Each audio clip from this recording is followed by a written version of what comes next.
Good morning, everyone. This is the third lecture of electrodynamics.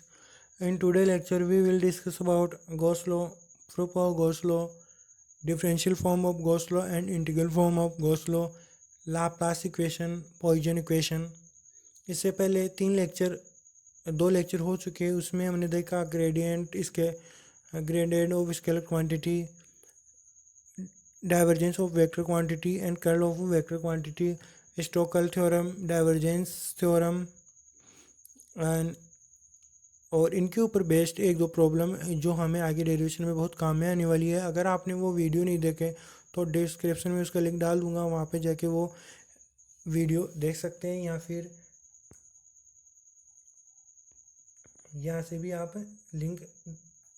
भी आप उन videos को देख सकते हैं. तो लास्ट लेक्चर में हमने बात कर ली थी गॉस लॉ के बारे में. तो देख लेते हैं गॉस लॉ क्या है.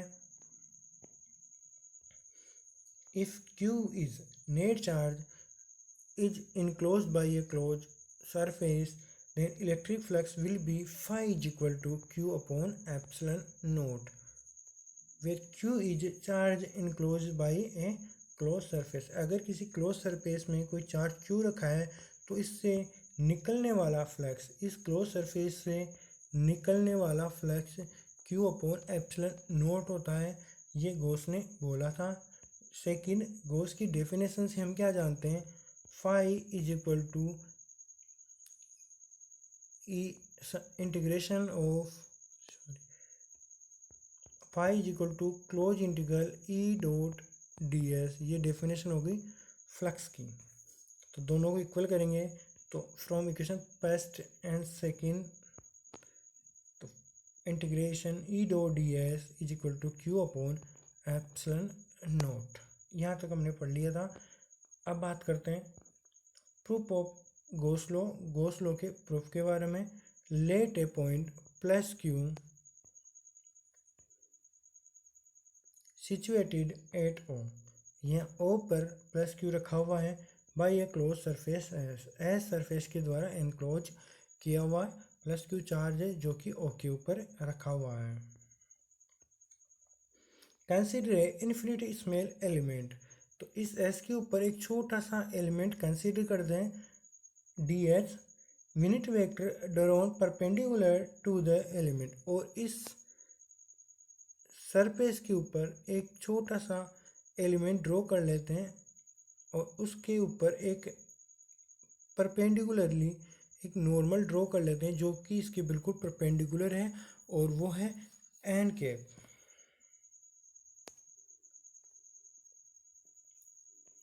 The electric flux through the element से निकलने वाला फ्लक्स क्या होगा, D phi which is equal to E dot D S.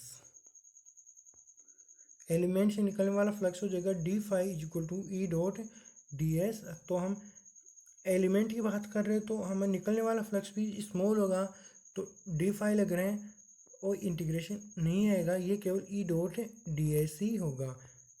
क्योंकि अभी हम स्मॉल एलिमेंट की बात कर रहे हैं तो ई डॉट डी एस आएगा. टोटल की बात करते तो हम यहाँ ये इंटीग्रेशन लगाते हैं, लेकिन हम एलिमेंट की बात कर रहे हैं एलिमेंट की, तो ये इंटीग्रेशन नहीं आएगा अभी. तो ये होगा केवल ई dot D S.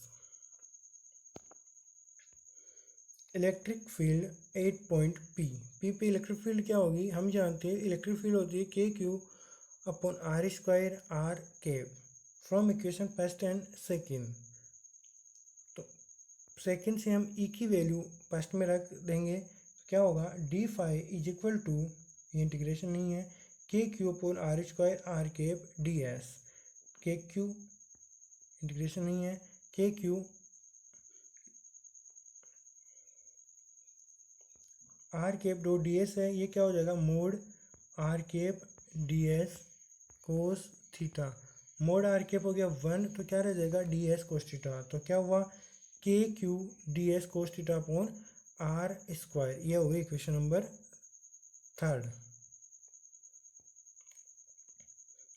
We know the total angle subtended we know that the solid angle d phi is equal to ds cos theta upon R square. तो सॉलिड एंगल की डेफिनेशन से डी ओम क्या होता है, d s cos theta upon R square, और यहाँ क्या है, d s cos theta upon R square. इसकी जगह क्या रख सकते हैं, डी ओम। तो इक्वेशन 4 की हेल्प से इक्वेशन 3 क्या बन जाएगी, डी ओम K Q d phi is equal to K Q d ओम। अगर हम, ये क्या हुआ, अभी फ्लक्स निकलने वाला है छोटे से एलिमेंट की वजह से, तो क्या है, डी फाई। हम टोटल सरफेस से निकलने वाले फ्लक्स की बात करेंगे तो हम कर देंगे इसको इंटीग्रेट। तो यहाँ इंटीग्रेशन आएगा और फिर यहाँ इंटीग्रेशन आएगा, अभी यहाँ पे इंटीग्रेशन नहीं है।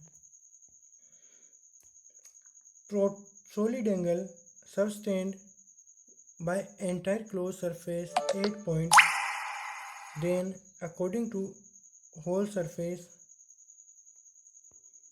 क्या लिखा है, this solid angle sustained by entire closed surface 8.2 is 4 pi। we know अगर कोई क्लोज सरफेस है उसमें कोई पॉइंट है तो उसके ऊपर इस सरफेस की वजह से जो टोटल सॉलिड एंगल बनता है वो 4 पाई ही होता है, चाहे पॉइंट कहीं पे भी हो, लेकिन जो टोटल सॉलिड एंगल बनेगा वो 4 पाई ही होगा।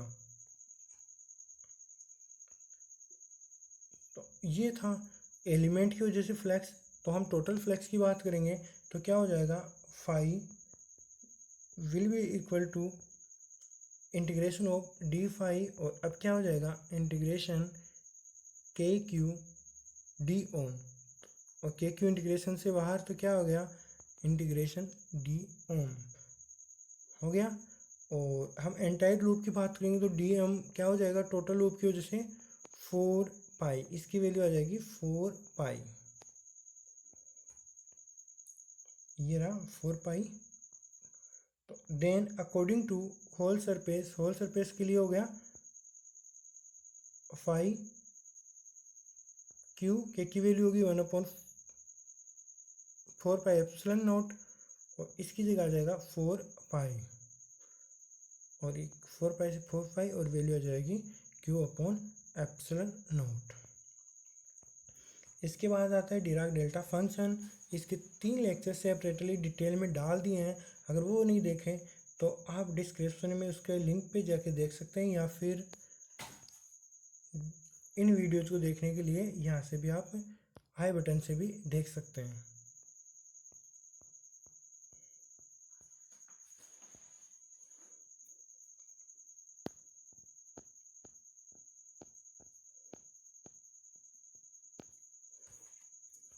नेक्स्ट टॉपिक है कूलाम लॉ। ये सबको पता है, फिर भी एक बार बात कर लेते हैं क्या है, क्योंकि सिलेबस में दिया हुआ है इसलिए पढ़ना ज़रूरी है। According to Coulomb's law, the magnitude of electric force between the charges is directly proportional to the product of charges and inversely proportional to the square of distance between them. क्या लिखा है स्टेटमेंट में कि जो coulombs force होता है वो जो चार्ज है उन दोनों के मल्टीप्लाई के प्रोपोर्शनल, यानी कि F is proportional to Q1 Q2 and inversely proportional of square of distance. Distance है दोनों चार्जेस के बीच में, उसके स्क्वायर के इनवर्सली प्रोपोर्शनल होता है। इनवर्स प्रोपोर्शनलिटी कांस्टेंट हटाया तो आ गया के, और के की वैल्यू 1/4 पाई एप्सिलॉन, यानी कि 9 × 10⁹ newton metre square by coulomb square. तो फोर्स क्या बनेगा, K Q 1/r square.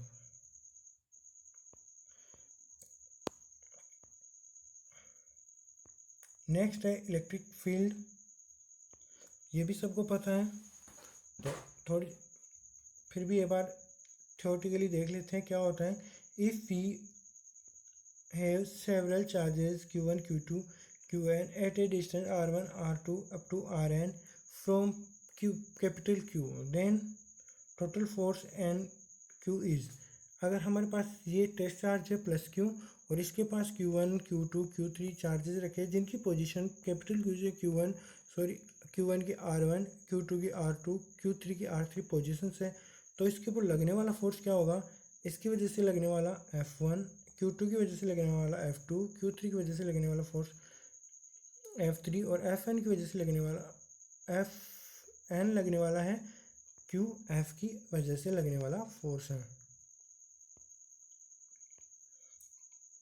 Value रखने पे क्या आएगा, K Q1 upon R1 square R1 cap, K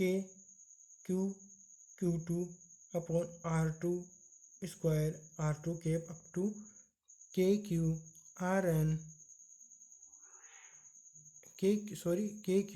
QN RN square RN cap.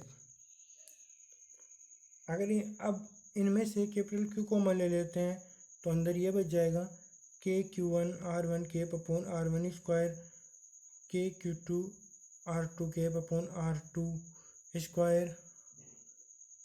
इन सबको हम किसी एक कांस्टेंट से लिख सकते हैं जिसको E से लिखा, वेर E क्या है, इलेक्ट्रिक फील्ड। अगर समेशन की फॉर्म में लिखे तो क्या हो जाएगा, I इक्वल के बाहर और summation I equal to 1 to N QI RI cap RI square. ये हो गया electric field. E is called electric field of a source charge